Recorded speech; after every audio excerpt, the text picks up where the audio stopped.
I'm sure at some point in time you would have wondered how exactly to find the number of factors of a particular number. And then you would have come across this scary looking formula wherein you have to find exponents, you have to do plus ones and multiply them and whatnot.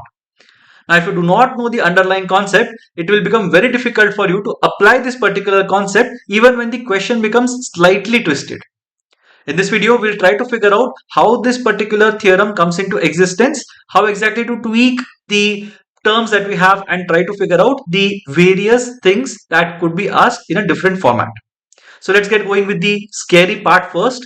So the first bit that we have to understand is what exactly is the theorem that we are looking at today. So there's this nice looking algebraic expression that exists which says that the number of factors of a number n which is equal to a raised to x multiplied by b raised to y multiplied by c raised to z, where a, b, c are the constituent distinct prime factors of n, is given by x plus 1 multiplied by y plus 1 multiplied by z plus 1 and so on, depending on how many prime factors do you have.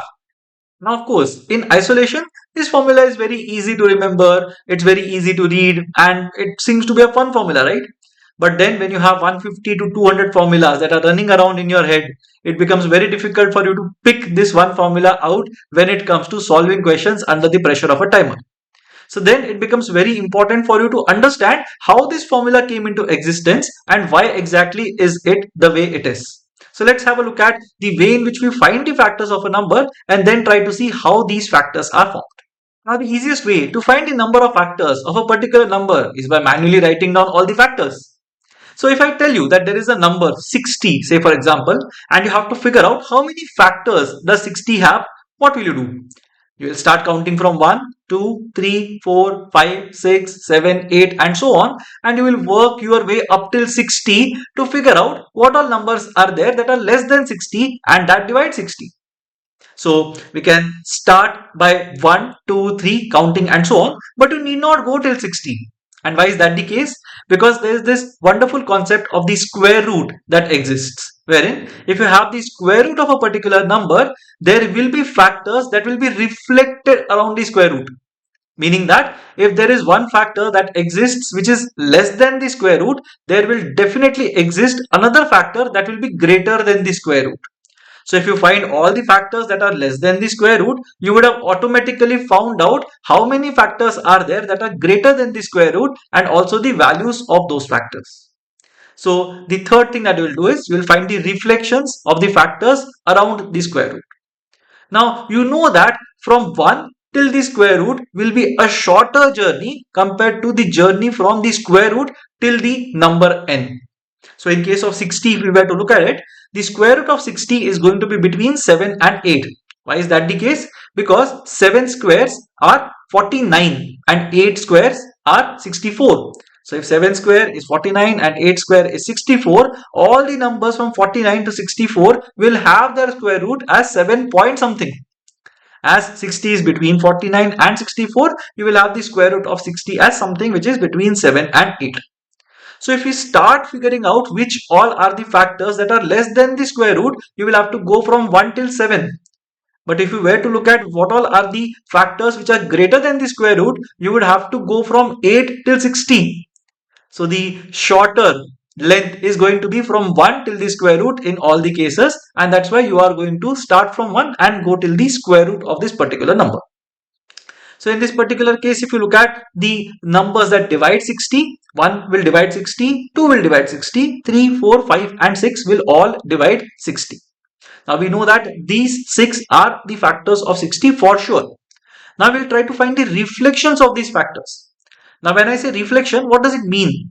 1 multiplied by something will give you 60, 2 multiplied by something will give you 60, 3 multiplied by something will give you 60 and so on. So we just have to figure out 1 multiplied by what gives me 60, 2 multiplied by what gives me 60, 3 multiplied by what gives me 60 and so on.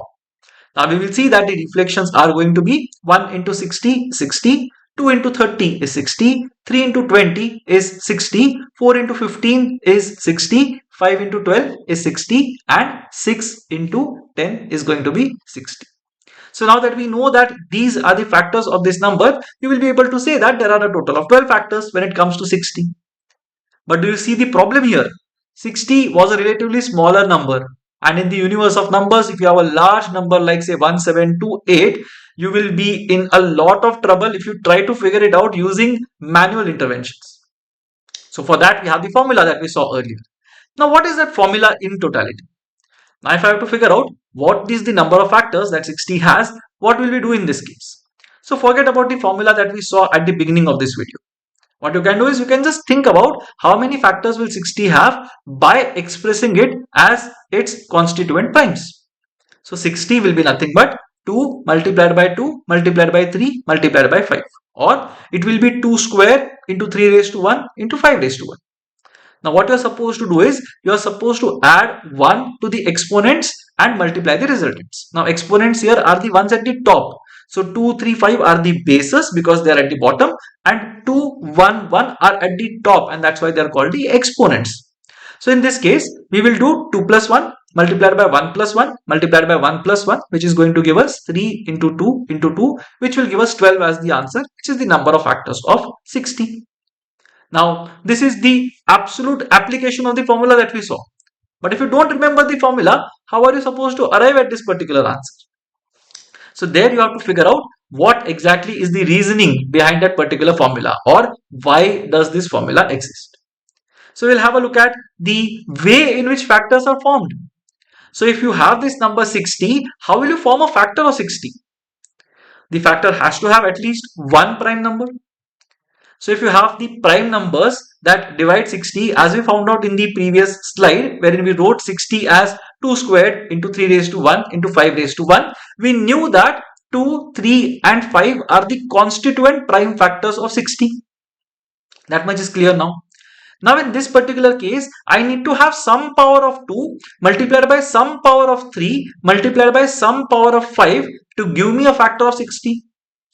Now this sum power cannot be infinite. So when we do the factorization, what we are trying to figure out is what is the highest power that 2 can be raised to, what is the highest power that 3 can be raised to, and what is the highest power that 5 can have. So in this particular case, the minimum value that this power can take for 2 will be 0.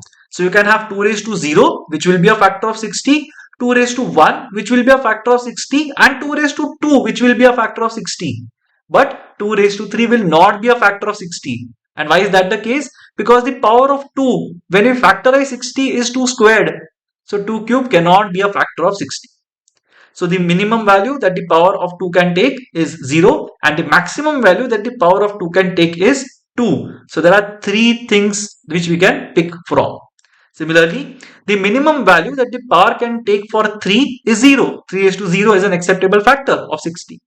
And 3 raised to 1 is an acceptable factor of 60.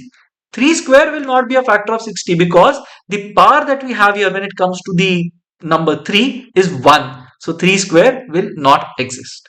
Similarly, if you look at 5, the minimum value that the power can take for 5 is 0, and the maximum value that the power of 5 can take is 1. Now in this particular case, we have 3 ways in which we are able to choose objects.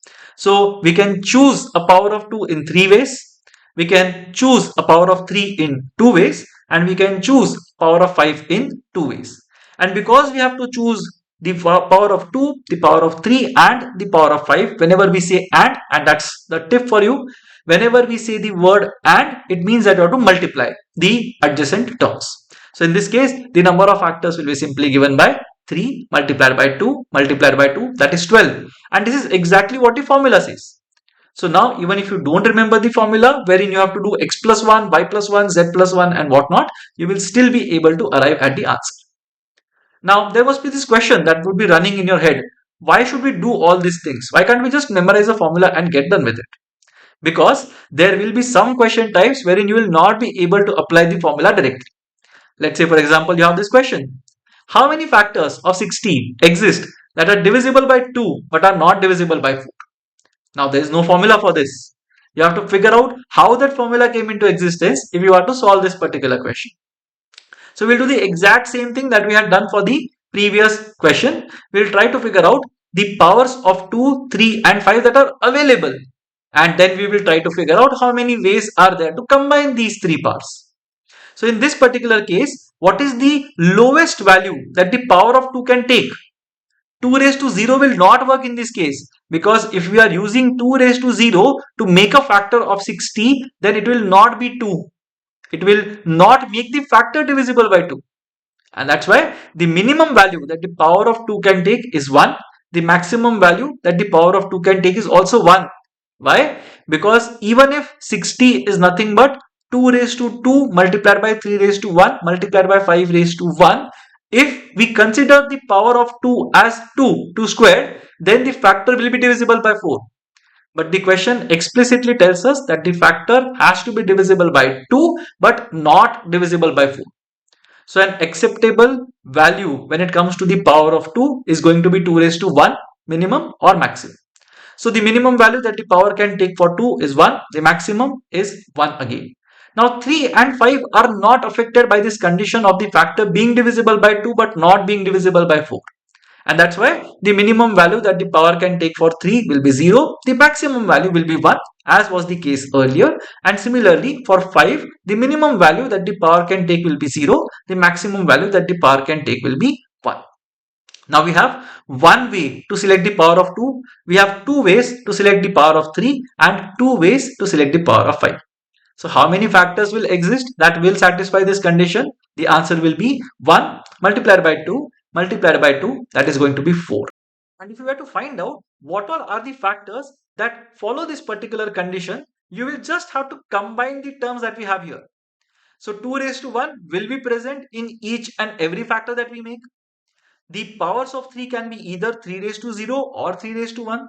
The power of 5 can be either 5 raised to 0 or 5 raised to 1.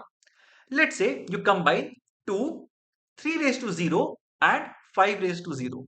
You are going to get 2 raised to 1 multiplied by 3 raised to 0 multiplied by 5 raised to 0, which will give you the answer as 2, which is the first factor in our list here.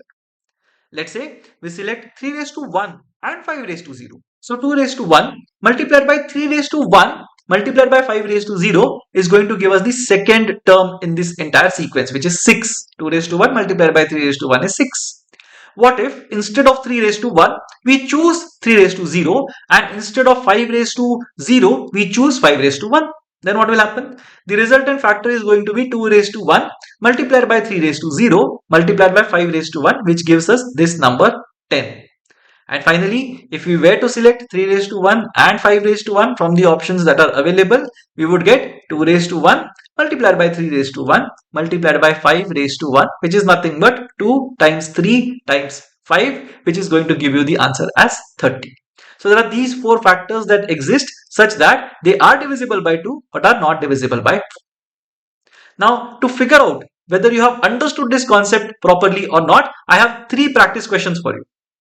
What I would strongly suggest is for you to try out these questions. I will not share the solutions right away to these questions. What you can do is you can comment your solutions in the section below, and I'll get back to each one of you who comments here, and we'll try to see if you have got it right or not.